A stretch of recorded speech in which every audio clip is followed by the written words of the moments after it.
International news now.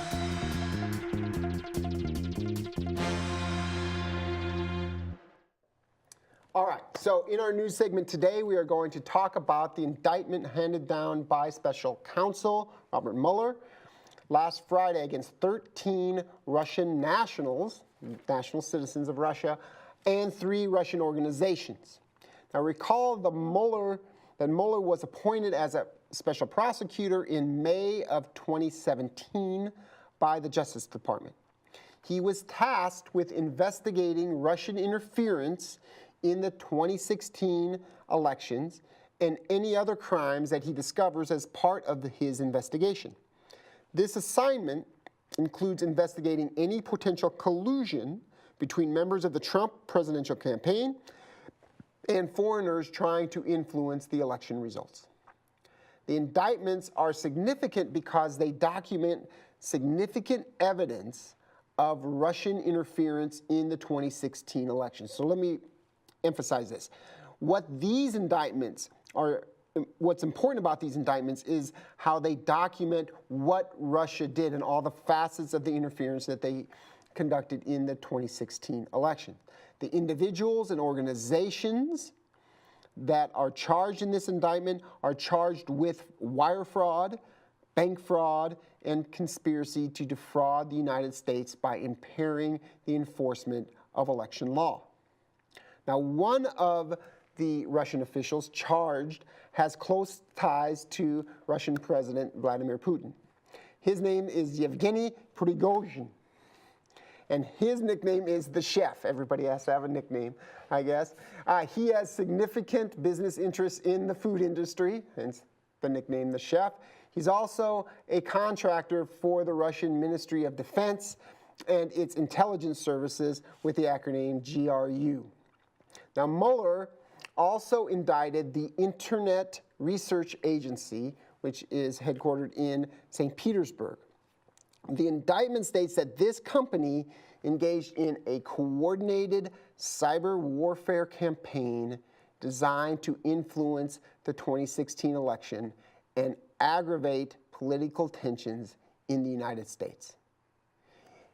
This organization employed trolls, internet trolls, to create fake profiles on social media sites in the United States and then drive internet traffic to controversial posts that did a number of things, including criticizing Hillary Clinton, supporting Donald Trump, supporting Bernie Sanders, stoking anti-Muslim and anti-immigrant sentiment, and aggravating racial tensions in the United States.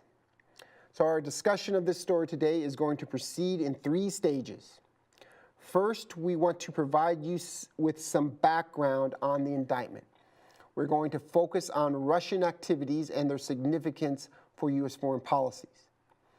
We are going to leave aside the question about collusion between Russian actors and the Trump campaign for now. This is still an ongoing question, but we're not going to deal with it right now, because the Deputy Attorney General went out of his way to say that the indictments that came out last week did not, let me emphasize, did not include anything on collusion. Second, after this initial background, we are going to get into some of the specifics of this cyber warfare campaign so you can see how it exactly worked. We will watch a video from the New York Times that introduces you to the role played by bots and trolls in this disinformation campaign. Third, we will conclude by discussing some of the larger political implications of these developments. They provoked a raging tweet storm by the President, Trump, over the weekend that included a public rebuke of his own national security advisor, who was giving an important foreign policy speech to world leaders at the Munich Security Conference. And the big problem with that speech is that he did not say that the interference by Russia in the 2016 election had no bearing on the final result. And we'll get into that debate as well. Now, to get some background on these developments, we are going to first watch a summary video of all of these developments from PBS NewsHour. So let's go ahead and roll that clip. A major addition tonight to the Russia file. It is a sweeping federal indictment that names individual Russians and several companies and details a highly orchestrated campaign to interfere with the U.S. election in 2016. Deputy U.S. Attorney General Rod Rosenstein laid out the particulars this afternoon. William Brangham begins our coverage. The indictment charges 13 Russian nationals and 3 Russian companies for committing federal crimes while seeking to interfere in the United States political system, including the 2016 presidential election. The Deputy Attorney General laid out a detailed indictment from the Office of Special Counsel Robert Mueller, alleging a complex campaign by Russians to interfere in the 2016 election. It was designed, he said, to sow chaos in the American political system and specifically to tarnish Hillary Clinton and promote Donald Trump. Among the raft of charges, violating U.S. election laws, wire and bank fraud, and visa violations. Rosenstein, who is overseeing the special counsel probe, said the effort was run from this building in St. Petersburg, Russia. It's called the Internet Research Agency, and it houses a battalion of computer specialists and provocateurs. Today's indictment included numerous examples of just how micro-targeted the group's efforts were. By hiding their true identities, Russian activists created social media accounts that appeared to be operated by U.S. persons. They created thematic group pages on social media sites like Facebook and Instagram. They routinely deployed hashtags like Trump 2016 and Hillary for prison.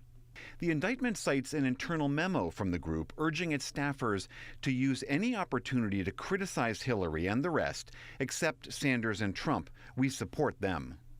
Last spring, the NewsHour's Nick Schifrin spoke with a former staffer from this same Russian organization.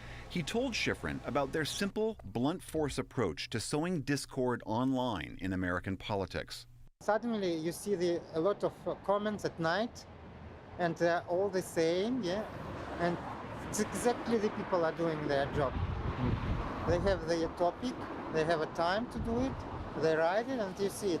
The man who allegedly funded this group was named in the indictment today. He is Yevgeny Prigozhin, dubbed Putin's chef for providing catering services to the Russian president. And it is Vladimir Putin whom U.S. intelligence agencies last year alleged directed the overall election interference effort, which also included hacking the email servers of the Democratic National Committee and Hillary Clinton's campaign chairman.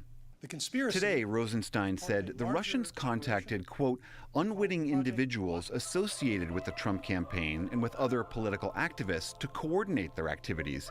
But, he added, and there's no allegation in this indictment that any American had any knowledge. And the nature of the scheme was that the defendants took extraordinary steps to make it appear that they were ordinary American political activists. It's a Democrat hoax that was brought up as an excuse for losing an election. President Trump has made no secret of his disdain for the entire Russian investigation, which he claims is driven by Democrats who are upset with his election. He says claims of Russian meddling are a fraud, and he's repeatedly attacked all the officials and committees investigating whether Russia did meddle and whether his campaign was involved. After the indictment dropped today, the president tweeted, Russia started their anti-U.S. campaign in 2014, long before I announced that I would run for president. The results of the election were not impacted. The Trump campaign did nothing wrong, no collusion.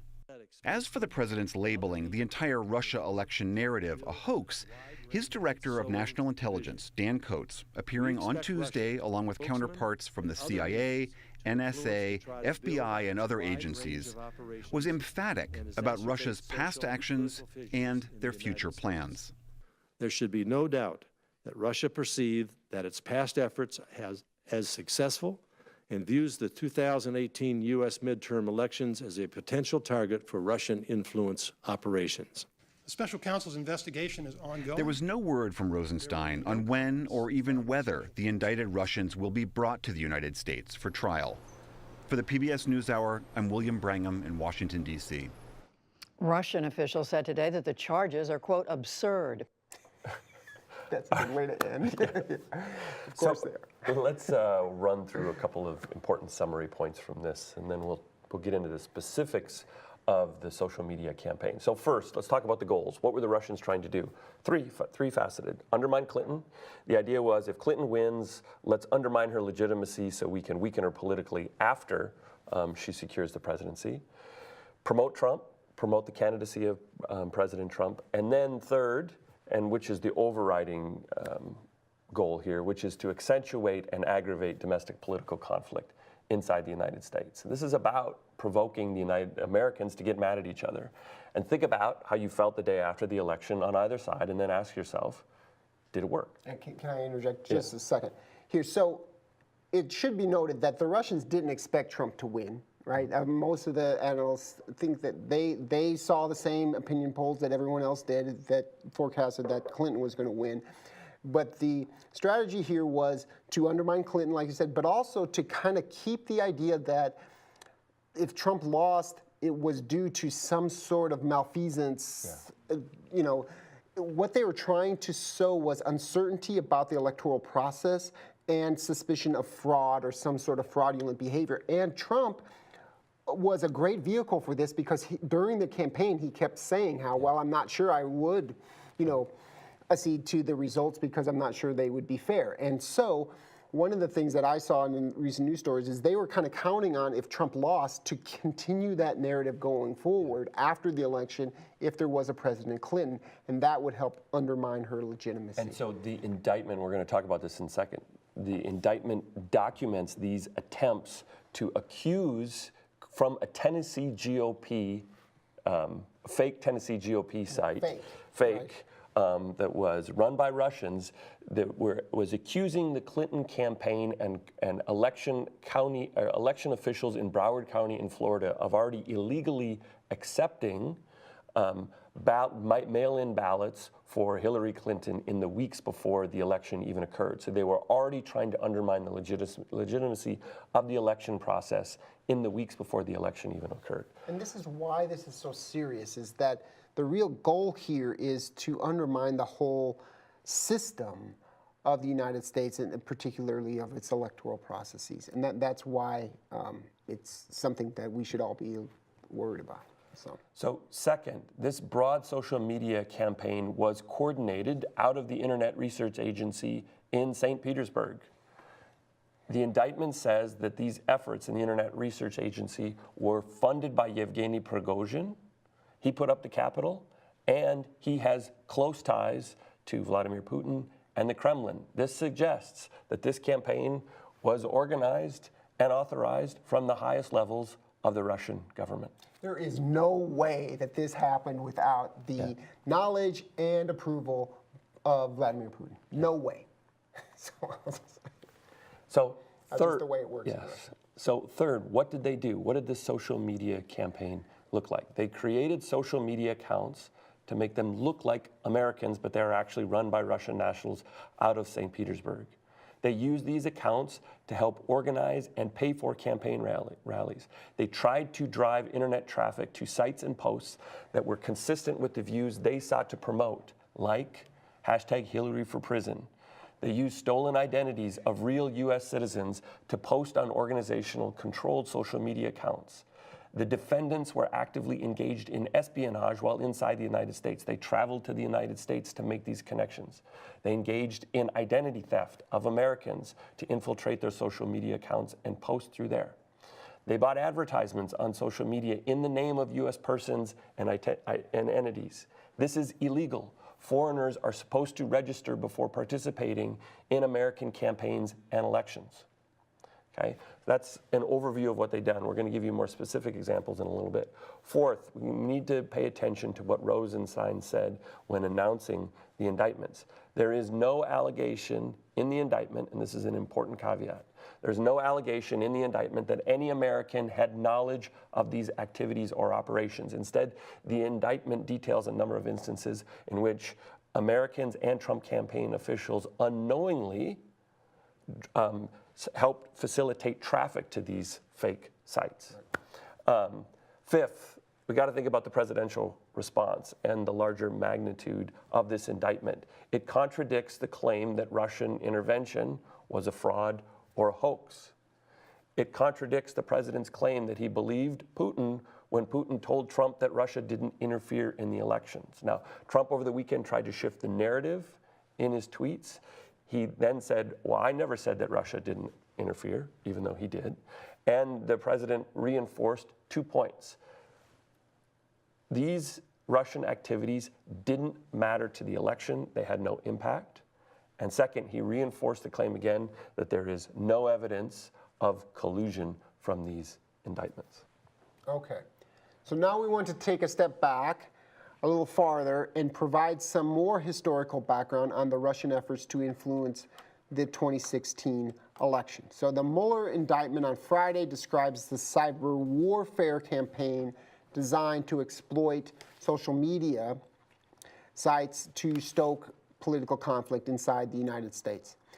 That was only one component of the larger information war, right? Russian officials also helped infiltrate the IT infrastructure of the Democratic National Committee. And so another big part of this story is the hacking that Russian entities did of primarily the Democratic National Committee.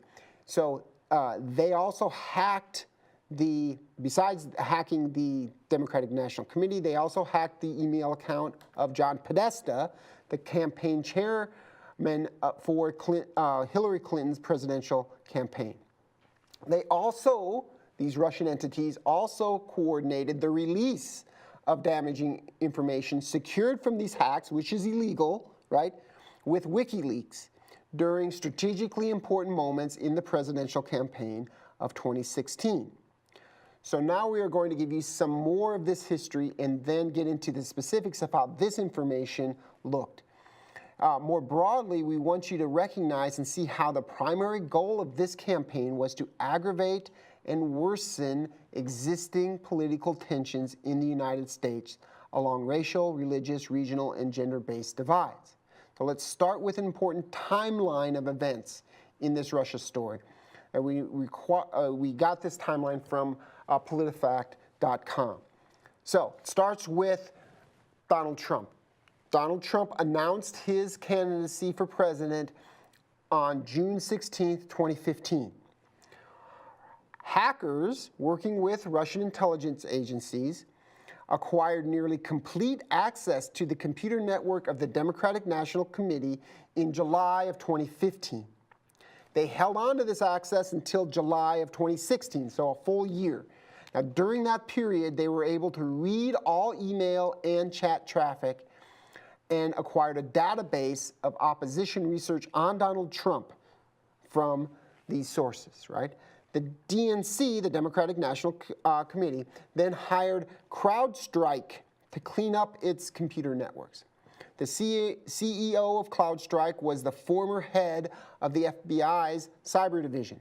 CrowdStrike attributed the intrusion in the emails of the DNC to two Russian hacker groups, one of which is believed to be working with the Russian military intelligence agency, the GRU. In March of 2016, the email account of Clinton's campaign chairman, John Podesta, was compromised in a phishing scam. Don't ever click on those. Jeez. So in June and July of 2016, WikiLeaks and DC Leaks released thousands of documents about Clinton and deliberations inside the Democratic National Committee. Now, DC Leaks is a front organization. It's an arm of the GRU, the Russian military intelligence agency. Okay, in July of 2016, the FBI opened an investigation into links between the Trump campaign and the Russian government. And as we talked about in our earlier discussion of the Nunez memo, this investigation was triggered by communications between a Trump campaign advisor, George Papadopoulos, and Australian diplomats in London. Now, throughout the presidential campaign, the Russian Internet Research Agency conducted a significant propaganda campaign to discredit Clinton and support Trump. Now, we are going to watch a background video now to give you a better sense of what these efforts looked like. And then we will come back and list a series of examples that were included in Friday's indictment. They hide behind Twitter hashtags, Facebook ads, and fake news stories. They're the work of bots and trolls, and one of the most skilled countries at deploying them is Russia. So how do these entities actually work to spread disinformation? We asked two experts. This is St. Petersburg-based activist Lyudmila Savchuk. She's tracked disinformation campaigns and even gone undercover to learn how they work. У кремлевских пропагандистов стоит задача такая, чтобы вот эти вот прописанные им сверху тезисы были облечены максимально лично обертку. And this is Ben Nemo, a London-based analyst who focuses on information warfare. The ultimate goal of all this disinformation is trying to influence real people. Let's define what's what. A bot is short for robot. It's an automated social media account that operates without human intervention. It's like a plane flying on autopilot. You can try and make an individual tweet look really popular by getting 100,000 bots to retweet it. During the 2016 presidential election, suspected Russian operators created bots on Twitter to promote hashtags like War Against Democrats. A troll is an actual human being, motivated by passion or a paycheck, to write social media posts that push an agenda. In 2015, Savchuk worked undercover for over 2 months at a troll factory in Russia that has gone by many names, including Glavsit and the Internet Research Agency. Я видела, как создаются посты и комментарии на тему США. И если, допустим, происходит что-то вроде, например, кто-то кого-то расстрелял, то эта тема подхватывалась и разносилась, и, в общем, многочисленные сотни троллей писали на разные лады свое личное отношение к этому. Troll accounts are usually anonymous or pretend to be someone else, like hipsters or car repairmen, but it can even get stranger. В моем отделе создавался образ экстрасенса женщины-гадалки, которая видит все, что видит вещи сны, и постоянно проводит какие-то ритуальные задания, и видит тоже в кремлевском духе все, что происходит. Trolls can also set up bots to amplify a message. What you'll often find is that one individual troll is surrounded by lots of bots which will then retweet them. Facebook is one common platform for Russian trolls and bots, which in 2016 used fake accounts to influence U.S. elections. Here's how some experts think that played out. American officials suspect Russian intelligence agents of using phishing attacks to obtain emails damaging to the Hillary Clinton campaign. They then allegedly created a site called dcleaks.com to publish them. A troll on Facebook, using the name Melvin Reddick, was one of the first to hype the site, saying it contained the hidden truth about Hillary Clinton. An army of bots on Twitter then promoted the DC leaks, and in one case even drove a Hillary Down hashtag into a trending topic. Я наблюдала, как множество аккаунтов ведут свою работу именно на тему американских выборов в социальных сетях, во всех. Я читала многочисленные комментарии, причем их оттенок всегда менялся в зависимости от политической обстановки, но это всегда видно было, что да, это работа множество кремлеботов. Facebook believes that ads on divisive issues created by Russian trolls were shown to Americans over 4 million times before the elections. Russian-linked trolls and bots also try to exploit divisive issues and undermine faith in public institutions. Federal investigators and experts believed Russian trolls created Facebook groups like Blacktivist, which reposted videos of police beatings, or another, Secured Borders, which organized anti-immigrant rallies in real life. Today, Russia hopes to win the Second Cold War through the force of politics as opposed to the politics of force. How can you stop them? You can't. Even Vladimir Putin seems to agree. But IDing their tactics helps contain their influence. If a suspicious account is active during the workday in St. Petersburg, or posting dozens of items a day, those are red flags. Decode the anonymity, look for alphanumeric scrambles in a user's name, and try Googling its profile picture. If you see somebody with an attractive photo on Twitter or Facebook, then search for the image and you'll probably find out that it's a German supermodel. Look at the language. If an account makes grammar mistakes typical for Russian speakers or changes behavior during times of strained Russian-US relations, then congratulations, you might have caught a bot or a pro-Kremlin troll.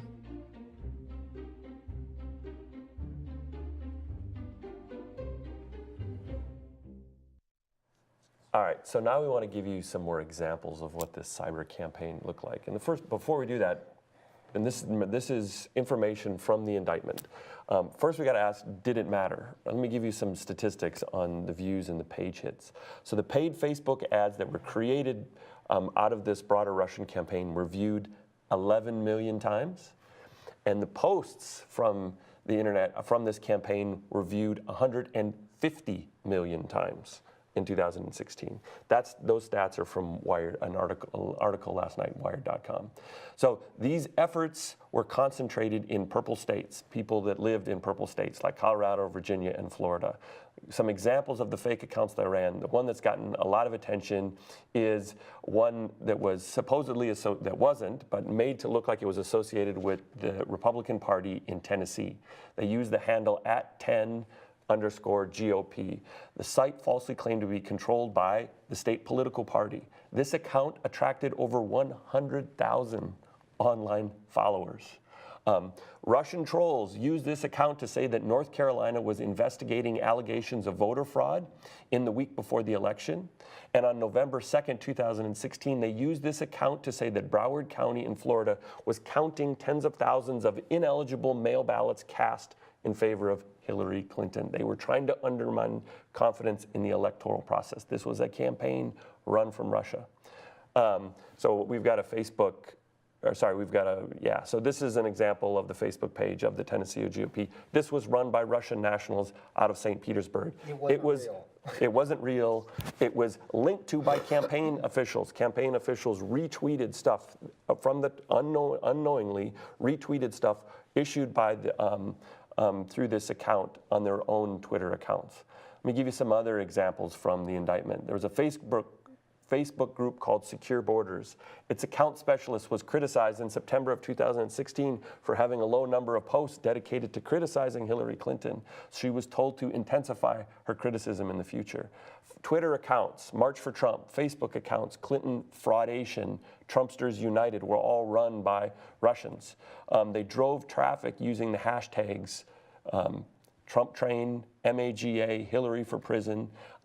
Again, these accounts criticized Clinton. They also criticized Ted Cruz and Rubio, and they drove traffic and tried to support Bernie Sanders and Donald Trump. Again, members and supporters of the Trump campaign unknowingly retweeted the content originating from these organizations. Something else they were doing, and this we're going to post this slide now. These groups actively tried to suppress minority votes. This is count number 46 in the indictment.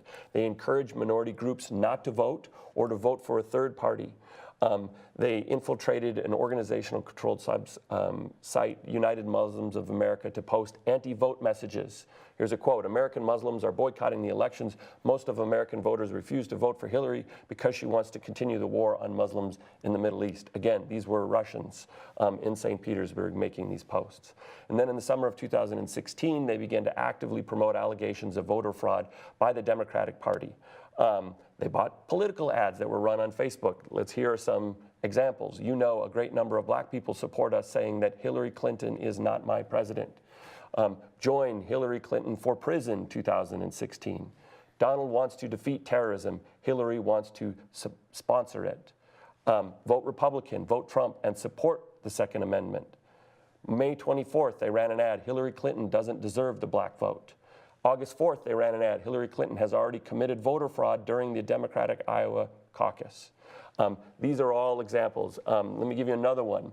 They used a Facebook group, United Muslims of America, to promote a rally on July 9th in 2016 in D.C. called a Support Hillary Rally, Save American Muslims. They then paid a real U.S. person to hold a sign depicting Clinton with a quote attributed to Clinton saying, "I think," quote, and they said, this is what Hillary said, which she didn't, "I think Sharia law will be a powerful new direction of freedom in the United States." They promoted competing counter rallies in New York in June and July of 2016, where they facilitated a pro-Trump rally, and then in June of 2016, then they supported an anti-Hillary rally in July of 2016. Again, they promoted both sides for these issues to increase conflict. Now, why would they want to hold down minority voting participation? Because statistically, minorities vote more strongly for Democratic candidates. And so they had a strategy here.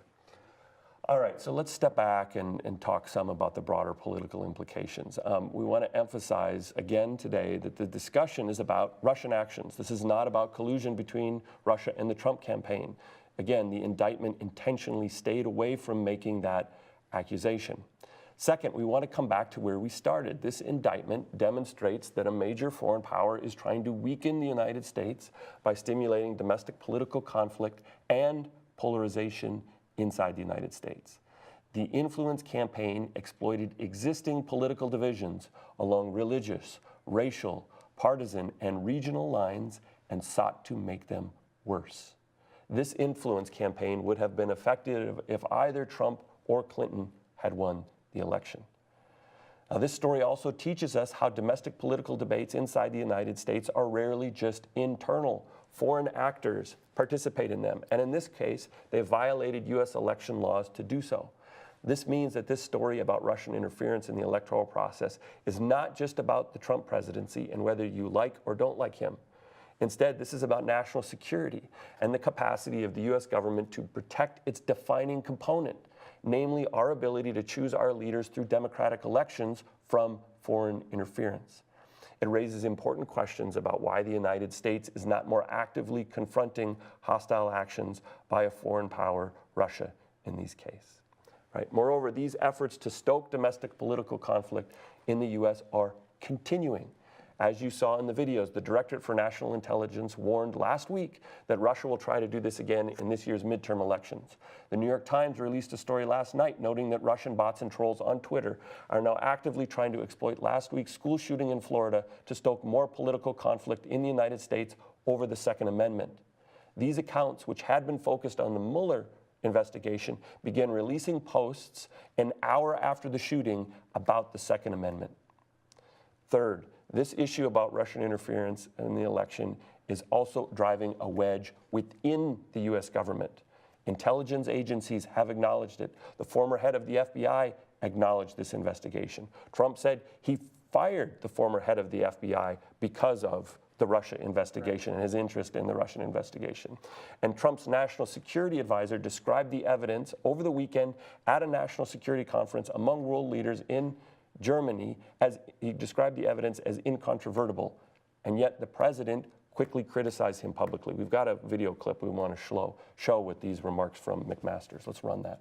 I would just say that we would love to have a cyber dialogue when Russia is sincere about curtailing its sophisticated form of espionage, what you might call this modern day sort of form of Maskirovka, enabled by modern technology. And I think that day will be coming because we're becoming more and more adept at tracing the origins of this espionage and subversion. And as you can see with the FBI indictment, the evidence is now really incontrovertible and available in the public domain. So this is important, right? This is the president's chief national security advisor saying publicly there's no doubt that Russia interfered.